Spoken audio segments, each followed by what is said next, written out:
세상을 바라보는 발칙한 시선, 발칙한 경제입니다. 오늘도 재밌는 경제 이야기 들려드리겠습니다. 안녕하세요. 상식의 반대말은 욕심이라고 생각하는 상식주의자 권순우 기자입니다. 최근에 대한항공이 아시아나항공을 인수하기 위한 과정이죠. 주주총회를 통과했습니다. 이제 정관 변경을 통해서 주식 총수를 늘리는 건데, 지금보다 주식을 더 많이 발행해서 증자를 좀 더 많이 해야 되겠다, 이런 정관을 변경하게 된 겁니다. 이 사건은 2대 주주였던 대한항공이 여기에 대해서 반대 의사를 표시를 하면서 관심을 좀 받았었는데요. 그럼에도 불구하고 전체 주식의 55%가 참석을 하고, 이 중에 70%가 정관 변경에 찬성을 함으로써 이제 주주총회가 의결이 됐습니다. 최대 주주 지분율은 한 31% 정도 되고, 우리사주 조합이 6%, 크레딧 스위스가 3% 정도 되는데, 다 이쪽에 어떤 찬성 의견을 표시했고, 국민연금은 가지고 있는 한 8% 정도 지분을 갖고 있는데, 반대 의사를 표시했지만 잘 이루어지지 않았습니다. 이 사건을 보면서 뭐 이렇게 될 거라고 어느 정도 예상은 하고 있었는데, 우리나라에서 국민연금이 가지고 있는 어떤 주주들을 대표하는 입장에서 아쉬운 점이 조금 있어서 이번에 에피소드를 좀 준비를 했습니다. 이번에 대한항공과 아시아나항공이 합병을 하는 거는 이제 정부의 어떤 산업정책 차원에서, 항공산업 재편 차원에서 굉장히 중요한 이슈입니다. 그리고 정부가 추진하는 일에 국민연금이 반대를 했던 거는 좀 의외긴 했는데요. 이게 어쨌든 이번 합병에 대해서 대한항공의 대주주인 한진칼의 대주주인 삼자연합은 반대를 하고 있습니다. 그리고 가처분 소송까지 했었는데, 이거를 이제 법원에서는 조원태 회장과 산업은행 쪽에 손을 들어줬고, 삼자연합은 안 그래도 이제 후퇴를 좀 하게 됐습니다. 그리고 이번에는 대한항공의 2대 주주인 국민연금이 반대를 했지만, 좀 반대를 받아들여지지 않았는데, 그래서 이제 정부 방침과 정부기관인 국민연금의 의견이 좀 갈라지면서 눈길을 좀 끌었었습니다. 근데 사실 이번 딜은 좀 양면성이 좀 있어요. 이게 중장기적인 측면에서 항공산업 재편을 해야 된다는 것에 대해서는 어느 정도 공감대가 형성이 돼 있고, 아시아나항공 같은 경우는 현재 외부 지원 없이 독자 생존하는 것이 거의 불가능하다는 걸 알만한 분들은 다 아실 겁니다. 근데 여기에 대해서 대한항공 같은 경우에도 정부가 지원하지 않으면 사실 독자 생존이 좀 쉽지 않은 상황입니다. 그럼 정부 입장에서는 이제 대한항공과 아시아나항공이라는 두 개의 항공사를 살리기 위해서, 그리고 지금 같은 코로나 상황에서 한 개의 항공사를 없앨 수는 없는 상황이라는 점을 감안해서 좀 하고 있는 건데, 그래서 어차피 양쪽에다 들어가야 될 자금이라면은 두 회사를 합쳐서 한 군데 지원하는 것이 좀 더 효율적이다라고 이제 판단을 했습니다. 여기에 대해서 산업은행 같은 경우에는 이번 기회에 좀 자기신들이 가지고 있는 아시아나항공을 좀 그때 HDC에다가 매각을 못했잖아요. 그러면서 좀 어려운 상황이 있었는데, 이번 기회에 둘을 합치고, 그리고 지원금도 좀 최소화하는 그런 묘안이라고 할 수 있습니다. 이게 한진칼이나 대한항공 주주들 입장에서는 굉장히 좀 불편한 재산권을 좀 침해당할 수 있는 딜이기도 합니다. 대한항공이 지금 2조 5천억 원 규모의 증자를 하는데, 1조 원 정도는 이제 차입금 상환하는 데 쓰고, 1조 5천억 원은 아시아나항공을 좀 인수하는 데 사용하기로 했습니다. 증자라는 거는, 기업이 증자한다는 거는 우리 회사에 뭔가 돈이 필요하다 보니까 주주들에게 손을 내밀어서 좀 돈을 좀 지원을 좀 해줬으면 좋겠다라고 하는 건데, 대주주는 아무래도 똑같이 주주들이 다 자금 지원을 하는 거기 때문에 대주주가 가장 많은 돈을 지원을 해야 됩니다. 근데 대주주인 한진칼은 그럴 만한 돈이 없죠. 그러다 보니까 아시아나항공 인수를 원하는 산업은행 입장에서는 차라리 그 돈을 한진칼에 지원을 해줌으로써 이번 증자에 한진칼은 산업은행에서 준 돈을 가지고 참여를 하게 됩니다. 그럼 결과적으로는 어떤 대한항공 주주들이 다 같이 증자에 참여를 하는데, 한진칼 같은 경우는 산업은행 돈을 받아서 증자를 하는 거기 때문에 큰 부담이 없습니다만, 나머지 주주들 같은 경우에는 여기에 자금을 내게 되는 거죠.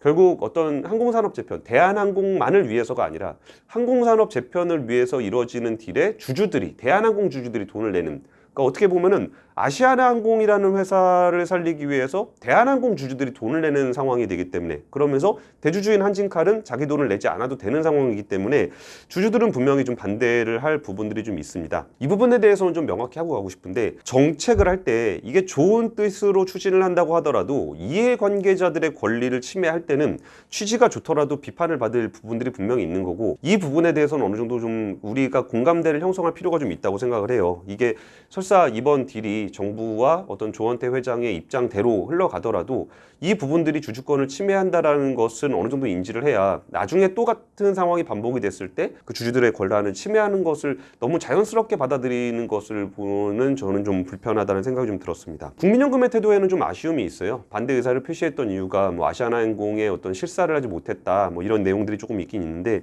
이게 국민연금은 국민들의 어떤 노후 자금을 받아서 운용하는 수탁자로서의 책임이 있습니다. 신의성실의 원칙을 지켜야 될 책임이 있는데, 이게 주주의 권리를 침해당할 경우에는 보다 앞장서서 어떤 주주들을 대표해서 반대 의사를 표시할 필요가 있습니다.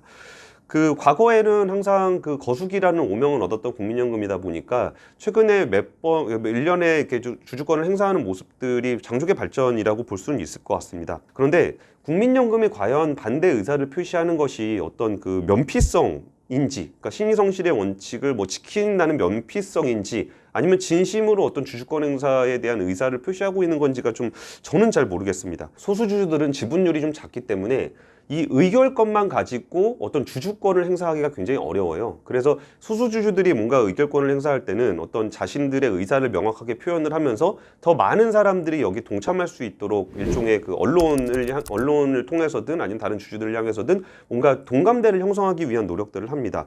왜냐하면은 의결권만 가지고 하면 자기의 의사를 관철할 수가 없기 때문이죠.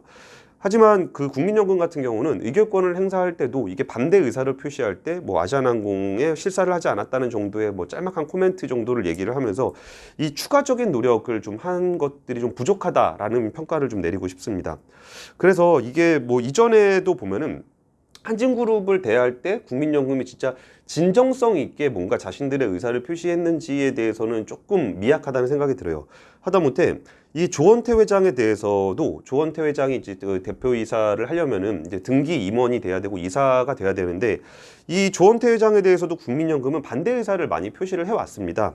2015년에는 대한항공의 이사 선임을 그 조원태 회장이 이사가 선임되는 것에 반대를 했었고, 2017년에는 한진칼의 이사 선임이 되는 것을 반대했습니다.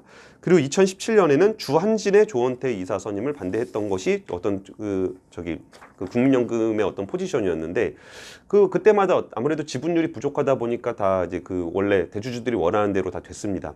하지만 그 3자 연합이 한진칼에 대해서 지분율을 많이 확보를 하다 보니까 이게 양쪽 대주주인 조원태 회장과 거기에 대항하는 3자 연합의 지분율이 비슷해지다 보니까 국민연금이 가진 지분율을 가지고 캐스팅 보트를 지게 된 주총이 있었습니다. 그게 작년 3월에 있었던 한진칼 주총인데, 그러니까 이때는 그 대한항공이 만약에 이사 선임에 반대를 하게 되면은 조원태 회장이 이사로 선임되지 않는 상황이 된 거죠. 근데 정작 그 작년 3월에 있는 주총에서는 이전까지 계속 반대를 해오던 국민연금이 정작 자신들의 반대 의사를 관철시킬 수 있는 상황이 되자 오히려 조원태 회장의 이사 선임에 찬성하는 모습을 보였습니다. 그래서 이 부분에 대해서 왜 지난번과 의사결정이 바뀌었는지 이런 부분에 대한 설명은 좀 따로 없었는데요. 그러다 보니까 진짜 이게 반대를 하려는 어떤 모습을 보여주기 위한 건지, 아니면 어떤 주주권 행사를 통해서 주주들의 이익을 관철시키고자 하는 의지가 있었는지에 대한 의구심이 좀 드는 겁니다. 그러니까 오늘 제가 말씀드리는 이유가 이 조원태 회장의 이사 선임이 되냐 안 되냐, 그리고 아시아나항공과 대한항공의 합병이 좋은 건지 안 좋은 건지에 대한 가치 평가는 약간 좀 차치하고 싶습니다. 왜냐하면 오늘 하고 싶은 얘기는 어떤 그 국민연금이 어떤 거버넌스의 투명성을 높이기 위해서 의결권을 행사하고 뭔가 그 신의성실의 원칙에 따라 스튜어디십 코드의 원칙에 따라서 주주권을 행사하고 있는지에 대한 얘기를 하고 싶은 거거든요. 최근 들어서 국민연금은 ESG에 대한 얘기를 많이 하면서 그중에 지배구조의 투명성에 대한 얘기도 많이 강조하고 있습니다. 이게 주주권 보장에 대한 얘기인데, ESG 중에서도 유럽은 이 환경에 대한 것에 많이 포커싱이 돼 있고, 미국 같은 경우는 G 거버넌스에 관심이 되게 많은데, 이 거버넌스가 뭐냐면은 뭐 이런저런 얘기들이 많아요. 이게 오너 경영, 뭐 재벌 경영, 뭐 전문 경영의 체제, 어떤 지배구조가 좋은지에 대해서는 사실 정답이 없다는 게 학계의 정설입니다. 이게 뭐 전문 경영이 더 잘할 수도 있고 오너가 더 잘할 수도 있는 건데, 여기서 어떤 지배구조가 좋은 거냐를 가지고 논쟁을 하다 보면은 굉장히 형식적인 측면에 많이 집중을 하게 돼요. 예를 들면 사회이사를 어떤 사람을 할 것이며, 사회이사의 뭐 직업을 어떻게 할 것이며, 뭐 성별을 어떻게 할 것이며, 국적을 어떻게 할 것이며, 이런 얘기를 하게 되는데, 사실 그런 형식적인 요건을 갖춘다고 해서 이 지배구조의 투명성이 높아지는 건 아니거든요. 대신 그 어떤 지배구조가 좋은지에 대한 정답은 없지만, 주주의 이익, 그 중에서도 모든 주주의 이익을 위해 최선의 결정을 하느냐는 굉장히 중요한 과제가 됩니다. 이게 기업이 아무리 많이 돈을 벌어도 이 돈을 뭐 경영진이 다 가져간다거나, 예를 들면은 미국 같은 경우는 과거에 전문 경영인 체제를 유지를 했지만 그 경영자들이 뭐 굉장히 큰 돈, 뭐 굉장히 큰 보수를 받으면서 소수주주들의 이익을 좀 외면하거나, 아니면 대주주 같은 경우가 자신들이, 대주주가 경영을 같이 하는 경우가 우리나라에서 많잖아요. 그러면은 이 회사의 의사결정을 그 모든 주주의 이익이 아니라 특정 대주주의 이익을 위해서, 대주주의 뭐 자녀의 일감을 몰아준다거나, 아니면 배당을 차등한다거나, 아니면 배당을 안 해서 주가를 떨어뜨린다거나, 이런 식의 일들이 벌어졌기 때문에 지배구조의 불투명성에 대한 얘기를 했던 겁니다.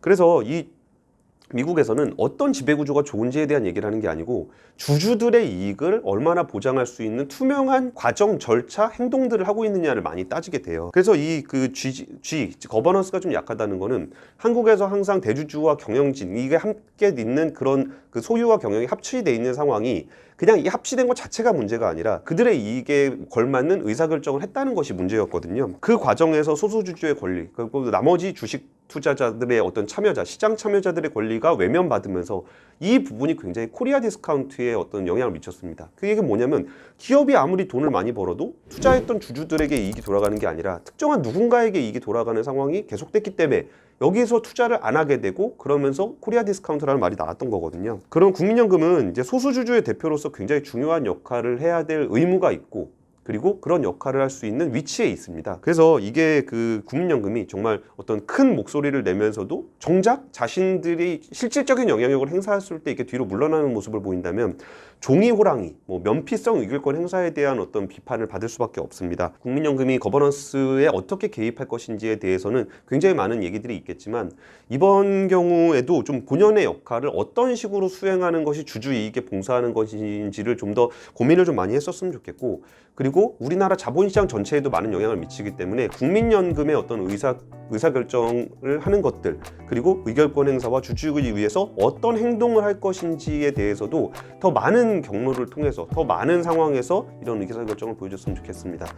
그리고 어쨌든 뭐 이 부분들이 이제 어떤 대한항공이 아시아나항공을 인수하는 과정들은 결국 진행이 될 텐데, 뭐 거기 과정에서 주주권이 좀 침해가 당한 측면이 좀 아쉬움은 있겠지만, 어떻게 이렇게 된 부분에 대해서는 어쨌든 항공산업 재편에 잘 성공이 되고 아시아나항공과 대한항공이 모두 잘 되길 바라고, 그리고 이런 과정들을 거치면서 우리나라의 어떤 그 지배구조와 관련한 고민들이 자본시장에 좀 더 많이 확대가 되고, 그래서 더 많은 시장 참여자들이 참여를 해서 우리나라 증시가 코스피 3,000 아니라 4,000을 갈 때도 부담이 없는 그런 환경이 만들어졌으면 좋겠습니다.